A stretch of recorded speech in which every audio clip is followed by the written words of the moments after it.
Ostatnio naukowcy zastanawiają się, kaj tak po prawdzie jest ten sterownik naszego ciała. Czy to jest mózg, czy serce?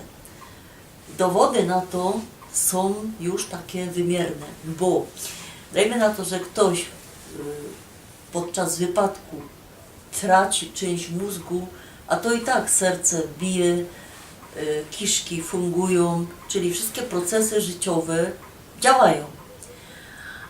Drugą rzecz jest taką, że jak komuś wymieniają serce, dawca organów, to się pokazuje, że ta osoba przejmuje jakby sposób życia dawcy. Zmieniał tryb życia, hobby, słucha innej muzyki. I pojawiła się taka teoria, że my myślimy tu. No mi się ino zdało, że my mamy sam mózg, a on jest tak de facto tu i no to jest uśpione. I jakby my faktycznie myśleli sercem, cały czas, czuli sercem, świadomie, to ten świat byłby inny. Zmierzam do tego, że po pierwsze my powinni kochać samych siebie. Ktoś powie, no to jest egoizm, nie? Nie. Przedstawcie się, każdy z was ma takie coś, działchy. Jestem za gruba, tu mam jeszcze zmarszczki, synek nie jest taki wysoki, nie jest dość dobry, a wszemowy w tle kasik ta krytyka, a przecież my powinni siebie kochać, bo my z sobą są całe życie. Czyli my powinni siebie akceptować takimi, jakie my są i ta świadomość, że my to jest ten dar, że to moje ciało, to jako jo jest, jakiś ty jest, jako ona jest, to powinno nam dawać satysfakcja z tego, że my są my. Możecie sobie zrobić takie ćwiczenie, czy byś chciał być kimś innym, ale ze wszystkimi jego wadami, bo by się pokazało, że nie. I teraz, jak do tego dojść, żeby się człowiek czuł bardziej szczęśliwy, żeby poradził kochać wszystkich. No bo to tak powiecie, że kochać to ją mogę mojego chłopa, moja baba, moje dziecka, moich rodziców, nie? Ale kochaj tu kogoś, kto cię ukrzywdził.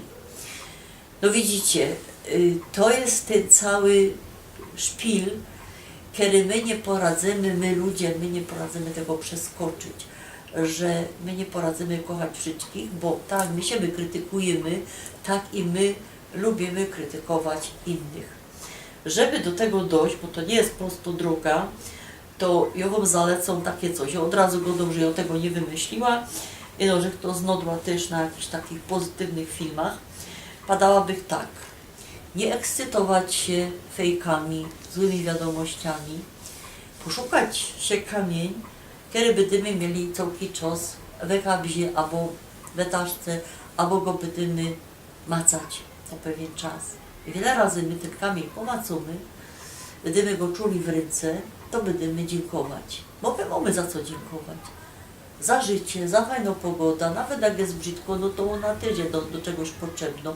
Za to, że nam bomby na głowę nie lecą, za to, że mamy dach nad głową, że mamy co jeść, nie? To idzie za to dziękować. A na koniec, jak już tak dojdziecie do tego, że będziecie takie bardziej zadowolone, chciałam wam padać, żebyście cofnęli się do tego miejsca, jak żeście byli dzieckami. Dziecko o nic nie pyta, dziecko wierzy w siebie, wierzy w to, że może i wszystkie wielkie wynalazki zostały wynalezione przez tych ludzi, którzy nie wiedzieli, że to się nie da. One myśleli, że się da. Ja i zapomniałam wpadać, że żaden nie skonstruował jeszcze trumny z kabzami. Się tak boicie o swoje dobro, budujecie domy potem i odkładacie życie na potem. A tego jutra może nie być. Także ja by wam też radziła, co byście się radowali, tak jak dziecko się raduje, się bawi w tym momencie, żebyście się radowali tą chwilą, która jest.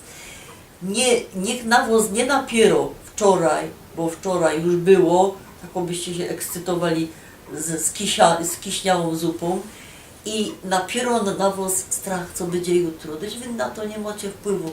Wyście są tu i teraz i to jest ważne.